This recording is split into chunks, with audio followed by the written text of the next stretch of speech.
अस्सलाम वालेकुम मेरे पाकिस्तानियों, मैं हूं डॉक्टर अहमद मंजूर। आज जिस टॉपिक पे हम बात करेंगे वो है कोविड वैक्सीन, कोरोना वैक्सीन लगवानी चाहिए या नहीं। मुख्तलिफ ममालिक ने अपनी अपनी कोरोना वैक्सीन की तैयारी स्टार्ट कर दी है। कुछ ने तो तैयार कर ली हैं, जिनमें से कुछ की फ़ेज़ 3 तजर्बाती मरहल में है और कुछ ने तो हंगामी तौर पर मार्केट में लाने की तैयारी कर ली है।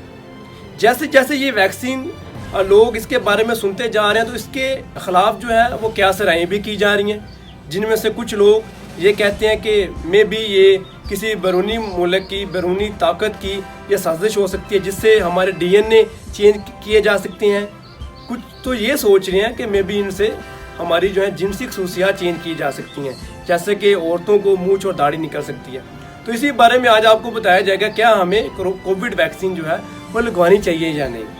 इस वक्त दुनिया में 4 किस्म की वैक्सीन सरे फहरिस्त है, जिसमें सबसे पहले नंबर पे अमेरिकन कंपनी फाइजर और जर्मन कंपनी बायोनटेक के इश्तराक से बनाई गई है। दूसरे नंबर पे जो है मॉडर्ना कंपनी की एक वैक्सीन है जो कि इस वक्त डिफरेंट कंट्रीज़ में लगाई जा रही है। थर्ड नंबर पे जो है यूनिवर्सिटी ऑफ ऑक्सफोर्ड के इश्तराक से एक वैक्सीन बनाई गई एस्ट्राजेनेका, वो है। और इस वक्त फोर्थ नंबर पे जो है वो चाइनीज़ कंपनी जो है कैसीनो बायोलॉजिक की एक वैक्सीन जो है वो डिफरेंट ट्रायल्स में है और लगाई भी जा रही है, जिसमें पाकिस्तान भी है और इस वक्त जो है हमारे डॉक्टर्स को लगाई जा रही है। सबसे पहले मैं डिस्कस करूंगा कि ये कोविड है क्या, कोरोना क्या है। ये एक वायरस है जो कि सांस की नाली से हमारे फेफड़ों के अंदर दाखिल होते हैं। It's a very dangerous and contagious disease जो कि एक पेशेंट को डेथ की तरफ ले जाती है और एक पेशेंट जो है हज़ारों लोगों को अफेक्ट कर सकता है। इसीलिए इसको एक पैंडेमिक की शक्ल अख्तियार करके जो कि एक कंट्री से दूसरी कंट्री में ये फैल जाता है। सबसे पहले मैं आपको बताता चलूँ कि ये वैक्सीन काम कैसे करती है। जब भी कोई नई बीमारी या कोई जरासीम हमारे जिस्म में दाखिल होता है तो हमारी बॉडी जो है उसको लड़ने के लिए मखसूस किस्म के हथियार बना लेती है, जिसको हम एंटीबॉडी कहते हैं।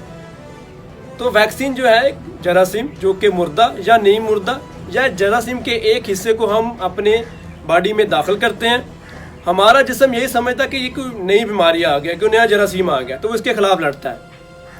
जैसे वो इनके खिलाफ लड़ता है तो हमारे जिस्म में वो एक क़ुव्वत मुदाफ़ियत पैदा हो जाती है कि इन फ्यूचर अगर ऐसे ही किस्म का कोई डिफरेंट किस्म का कोई वायरस हमारे अंदर दाखिल होता है जिसकी हमने वैक्सीन ली होती है तो वो इसके खिलाफ ऑलरेडी एंटीबॉडी बनाई होती हैं, तो वो इनके खिलाफ लड़ सकते हैं। इससे हम उस बीमारी से बच जाते। अभी तक वैक्सीन के कुछ सीरियस साइड इफ़ेक्ट नहीं मिले।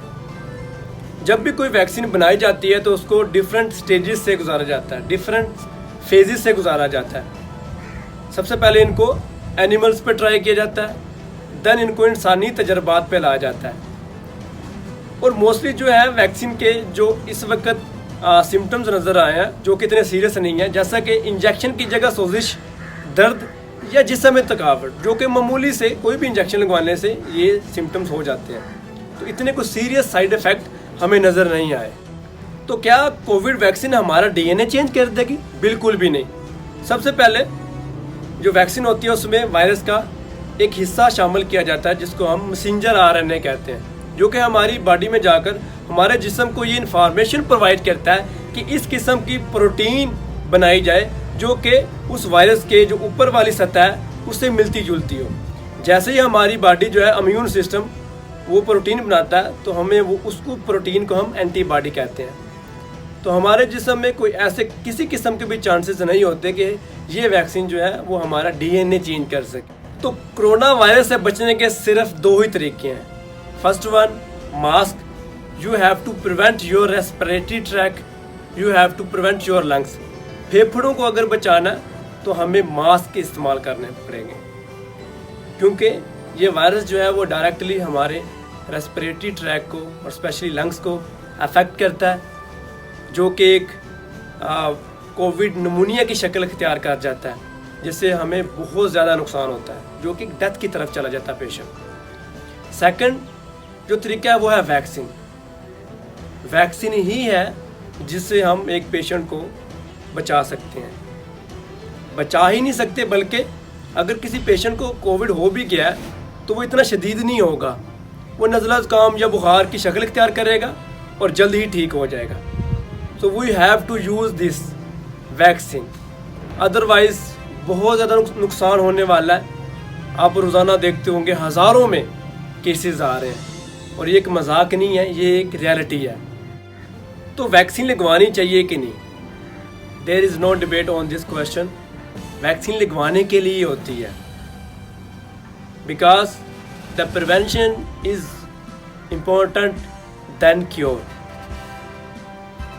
ज़्यादातर ये ज़्यादा उम्र के लोगों के लिए इम्पॉर्टेंट है, बिकॉज उनकी जो है इम्यूनिटी लेवल बहुत लो होता है। आप इससे ये अंदाज़ा लगा सकते हैं कि फ्यूचर में हमारी जो पहले बीमारियां होती थी, जैसे कि खसरा, पोलियो, इससे मिलती जुलती जो वायरल डिजीज़ थी, इनको हमने वैक्सीन से ही कंट्रोल किया। तो वैक्सीन लगवानी चाहिए या नहीं, ये एक अलग डिबेट है, हमें लगवानी ही होगी, बिकॉज यही इसका आखिरी इलाज है और हमें इसके एहतियात ज़रूरी है। मेरे पाकिस्तानियों, उम्मीद है आप सबको मेरी ये वीडियो पसंद आई होगी और इन्फॉर्मेटिव होगी, इससे आपको नॉलेज भी मिली होगी। Thank you so much.